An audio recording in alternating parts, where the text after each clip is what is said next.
राजा राधिका रमण प्रसाद सिंह का बहुचर्चित कहानी कानों में कंगना लेकर के प्रस्तुत हुआ हूं। आज हम लोग इस कहानी का समीक्षा और सारांश को देखेंगे। चर्चा के क्रम में 2 मिनट शैली सम्राट राजा राधिका रमण प्रसाद सिंह के बारे में देखा जाए। राजा राधिका रमण प्रसाद सिंह का जन्म 10 सितंबर 1890 को हुआ था सूर्यपुरा राज परिवार में और इनकी मृत्यु 25 मार्च 1971 को हुई है। इनके पिता राजराजेश्वरी प्रसाद सिंह भी एक कवि थे।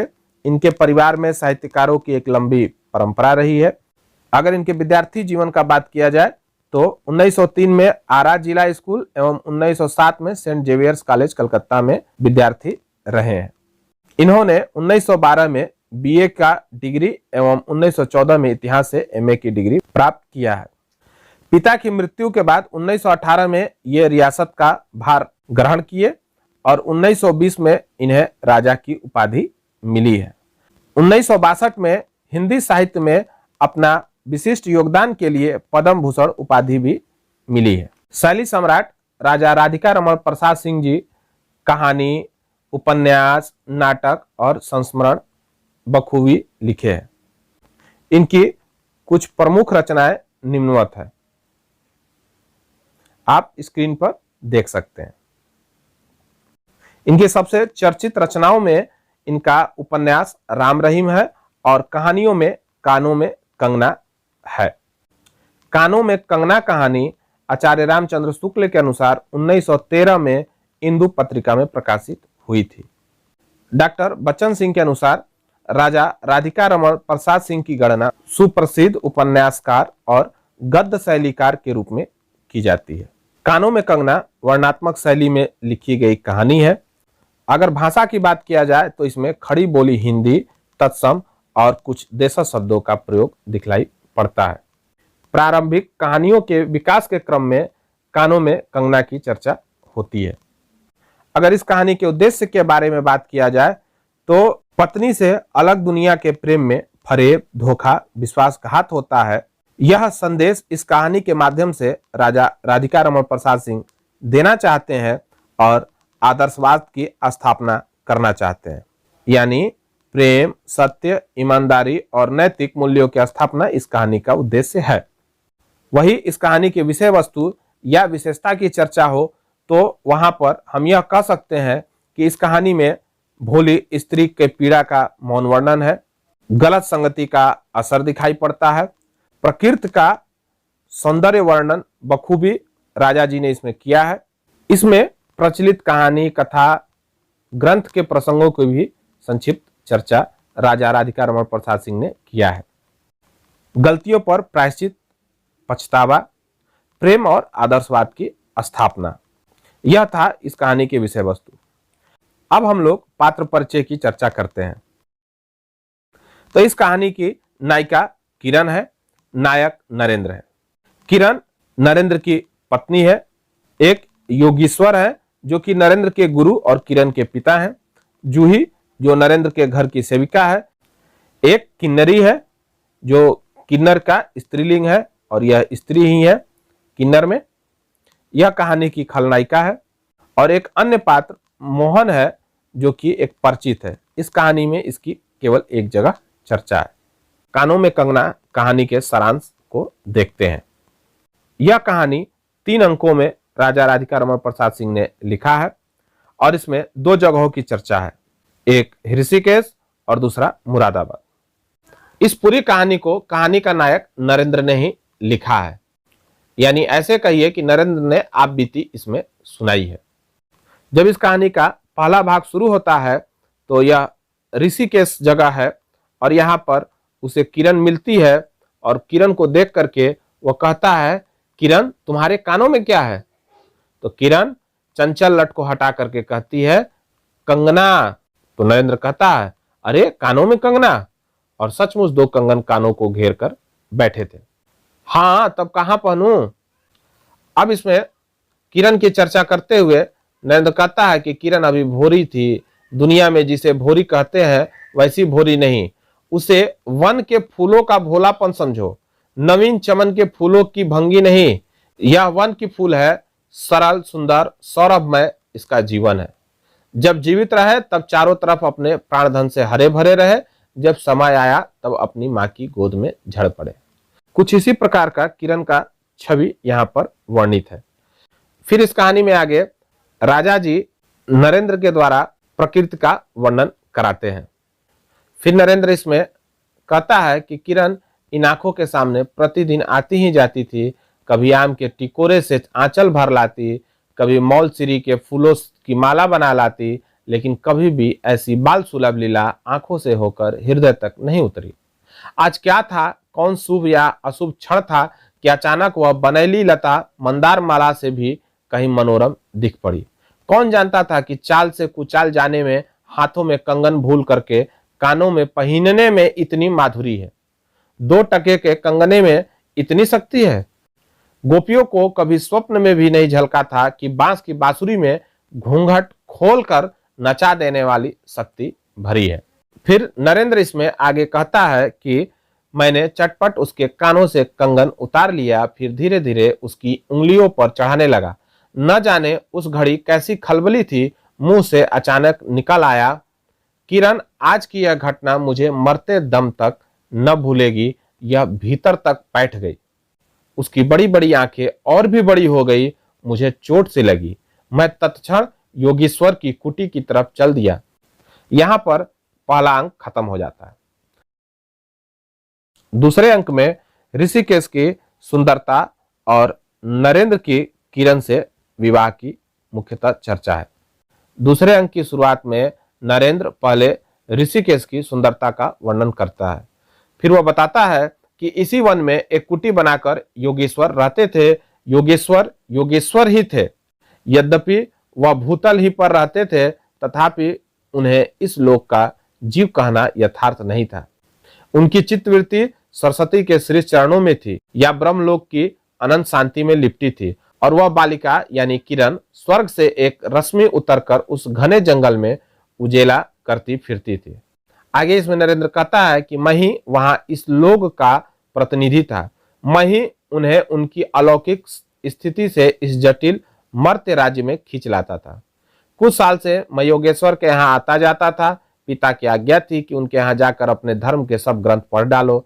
योगेश्वर और बाबा लड़कपन के साथी थे, इसलिए उनकी मुझ पर इतनी दया थी। किरण उनकी लड़की थी। उस कुटीर में एक वही दीपक थी। आगे नरेंद्र इसमें कहता है कि जिस दिन की घटना मैं लिख आया हूं, उसी दिन सवेरे मेरे अध्ययन की पूर्णाहुति थी, यानी पढ़ाई कंप्लीट हो गया था, और बाबा के कहने पर 1 जोड़ा पीतांबर, 5 स्वर्ण मुद्राएं तथा किरण के लिए 2 कनक कंगन आचार्य के निकट ले गया था। योगेश्वर ने सब लौटा दिए, केवल कंगन को किरण उठा ले गई। वह क्या समझकर चुप रह गए। समय का अद्भुत चक्र है। नरेंद्र आगे कहता है कि दूसरे दिन मैं योगेश्वर से मिलने गया। वह किरण को पास बिठाकर न जाने क्या पढ़ा रहे थे। उनकी आंखें गंभीर थी। मुझको देखते ही वह उठ पड़े और मेरे कंधों पर हाथ रखकर गदगद स्वर से बोले, नरेंद्र अब मैं चला, किरण तुम्हारे हवाले है। यह कहकर किसी की सुकोमल उंगलियां मेरे हाथों में रख दी। लोचनों के कोने पर 2 बूंदे निकलकर झांक पड़ी। मैं सहम उठा। क्या उन पर सब बातें विदित थी? क्या उनकी तीव्र दृष्टि मेरे अंतर्लहर तक डूब चुकी थी? वह ठहरे नहीं, चल दिए। मैं कांपता रह गया। किरण देखती रह गई। सन्नाटा छा गया। वन वायु भी चुप हो चली। हम दोनों भी चुप चल पड़े। किरण मेरे कंधे पर थी, यानी किरण को अपनी पत्नी के तौर पर लेकर के नरेंद्र चल दिया है।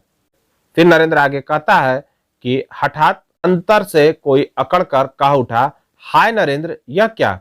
तुम इस वन फूल को किस चमन में ले चले? इस बंधन विहीन स्वर्गीय जीवन को किस लोक जाल में बांधने चले? और यहां पर कहानी का दूसरा अंक समाप्त हो जाता है।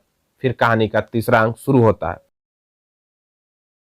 इस तीसरा अंक में मुरादाबाद में नरेंद्र की चारित्रिक पतन होता है, फिर किरण का बिछुड़ाना है और फिर नरेंद्र का पछतावा है। इस अंक के शुरुआत में नरेंद्र कहता है कि कंकड़ी जल में जाकर कोई अस्थायी विवर नहीं फोड़ सकती। क्षण भर जल का समतल भले ही उलट पुलट हो, लेकिन इधर उधर से जल तरंग दौड़कर उस छिद्र का नाम निशान भी नहीं रहने देती। जगत की भी यही चाल है। 2 दिन में राम हाय जानकी कहकर वन वन डोलते फिरे। 2 क्षण में यही विश्वामित्र को भी स्वर्ग से घसीट लाया। आगे नरेंद्र कहता है कि किरण की भी यही अवस्था हुई। कहाँ प्रकृति की निर्मुक्त गोद, कहाँ जगत का जटिल बंधन पास, कहाँ से कहाँ आ पड़ी। वह अलौकिक भोलापन, वह निसर्ग उच्छ्वास हाथों हाथ लुट गए। उस वन फूल की विमल कांति लौकिक चमन की मायावी मनोहारिता में परिणित हुई। आगे नरेंद्र किरण को लेकर लिखता है कि जब किशोरी यानी किरण नए सांचे में ढलकर उतरी, उसे पहचानना भी कठिन था। वह अब लाल चोली, हरी साड़ी पहनकर सर पर सिंदूर रेखा सजती और हाथों के कंगन, कानों की बाली, गले की कंठी तथा कमर की करधनी दिन दिन उसके चित्त को नचाए मारती थी। जब कहीं वह सज धजकर चांदनी में कोठे पर उठती और वसंत वायु उसके आंचल से मोतियों की लपट लाकर मेरे बरामदे में भर देता, फिर किसी मतवाली माधुरी या तीव्र मदिरा के नशे में मेरा मस्तिष्क घूम जाता और मैं चटपट अपना प्रेम चित्कार फूलदार रंगीन चिट्ठी में भरकर जूही के हाथ ऊपर भेजवाता या बाजार से दौड़कर कटकी गहने या विलायती चूड़ी खरीद लाता। नरेंद्र फिर कहता आगे कि यूं ही साल 2 साल मुरादाबाद में कट गए। एक दिन मोहन के यहाँ नाच देखने गया, वहीं किन्नरी से आंख मिली, मिली क्या लीन हो गई। किन्नरी सचमुच किन्नरी ही थी, नाचने वाली नहीं नचाने वाली थी। एक लपट जो लगती किसी नशा से चढ़ जाती। यारों ने मुझे और भी चढ़ा दिया, आंखें मिलती मिलती मिल गई, हृदय को भी साथ साथ घसीट ले गई। फिर नरेंद्र आगे कहता है कि फिर क्या था, इतने दिनों की धर्म शिक्षा, सतवत्सर की पूज्य लक्ष्मी, बाप दादों की कुल प्रतिष्ठा, पत्नी से पवित्र प्रेम एक एक करके उस प्रदीप्त वासना कुंड में भस्म होने लगी। अग्नि और भी बढ़ती गई। किन्नरी की चिकनी दृष्टि, चिकनी बातें घी बरसाती रही। घर बार सब जल उठा। मैं भी निरंतर जलने लगा, लेकिन ज्यों ज्यों जलता गया, जलने की इच्छा जलाती रही। फिर आगे नरेंद्र कहता है 5 महीने कट गए, नशा उतरी नहीं। बनारसी साड़ी, पारसी जैकेट, मोती का हार, कटकी कर्णफूल, सब कुछ लाकर उस मायाकारी के अलग तक रंजित चरणों पर रखे। नरेंद्र अब आत्मग्लानि करते हुए कहता है कि किरण हेमंत की मालती बनी थी, जिस पर एक फूल नहीं, एक पल्लव नहीं। घर की वधू क्या करती? जो अनंत सूत्र से बंधा था, जो अनंत जीवन का संगी था, वही हाथों हाथ पराये के हाथ बिक गया। फिर दिन भर बहानों की माला गुथ गुथ कर किरण के गले में और शाम की मोती की माला उस नाचने वाली की गले में सशंक निर्लज डाल देना, यही मेरा जीवन निर्वाह था। एक दिन सारी बातें खुल गई। किरण पछाड़ खाकर भूमि पर जा गिरी। उसकी आंखों में आंसू न थे, मेरी आंखों में दया न थी। आगे नरेंद्र कहता है कि बरसात की रात थी, रिमझिम बूंदों की झड़ी थी, चांदनी मेघों से आंख मुदव्वल खेल रही थी। इन्हें सोचने का मुझे अवसर नहीं था।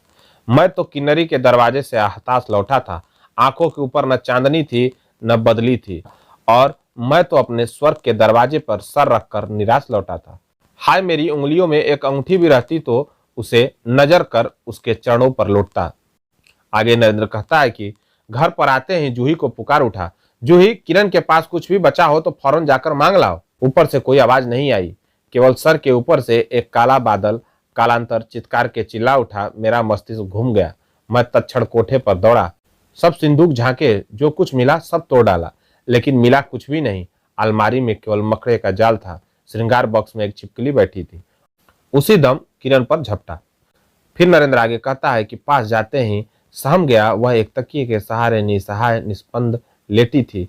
केवल चांद ने खिड़की से होकर उसे गोद में ले रखा था और वायु उस शरीर पर जल से भिंगोया पंखा झल रही थी। आंखों में एक जीवन ज्योति थी। शायद प्राण शरीर से निकलकर किसी आश्रय से वहां बैठ रहा था। मैं फिर पुकार उठा, किरण, किरण, तुम्हारे पास कोई गहना भी रहा है? फिर किरण कहती है, हाँ। कहाँ है? अभी देखने दो। नरेंद्र फिर कहता है। उसने धीरे से घूंघट सरका कर कहा, वही कानों का कंगना। सर तकिए से ढल पड़ा, आंखें भी झिप गई। वह जीवंत रेखा कहाँ चली गई? क्या इतने ही के लिए अब तक ठहरी थी? यानी यहां पर किरण का देहांत हो जाता है। फिर आंखें मुख पर जा पड़ी, वही कंगन थे, वैसे ही कानों को घेर कर बैठे थे। मेरी स्मृति तड़ित वेग से नाच उठी। अब यहाँ पर दुष्यंत और शकुंतला का प्रसंग की चर्चा करते हुए नरेंद्र कहता है, दुष्यंत ने अंगूठी पहचान ली, भूली शकुंतला उस पल याद आ गई। लेकिन दुष्यंत सौभाग्यशाली थे, चक्रवर्ती राजा थे। अपने प्राण प्रिया को आकाश पाताल छान कर ढूंढ निकाला। मेरी किरण तो इस भूतल पर न थी कि किसी तरह प्राण देकर भी पता पाता। परलोक से ढूंढ निकालूं, ऐसी शक्ति इस दिनहीन मानव में कहां। फिर पछतावा करते हुए इस कहानी के अंत में नरेंद्र कहता है कि चढ़ा नशा उतर पड़ा, सारी बातें सूझ गई, आंखों पर की पट्टी खुल पड़ी, लेकिन हाय, खुली भी तो उसी समय जब जीवन में केवल अंधकार ही रह गया। इस प्रकार यहाँ पर यह कहानी समाप्त हो जाती है। तो साथियों, यह थी आज की हमारी प्रस्तुति, कहानी कानों में कंगना का समीक्षा और सारांश। अगर आपको यह कहानी पसंद आई है तो आप इस वीडियो को लाइक अवश्य करें और अपने साथियों सहपाठियों से शेयर भी करें। साथ में अगर आपके पास कोई सुझाव हो तो आप हमें कमेंट बॉक्स में लिख के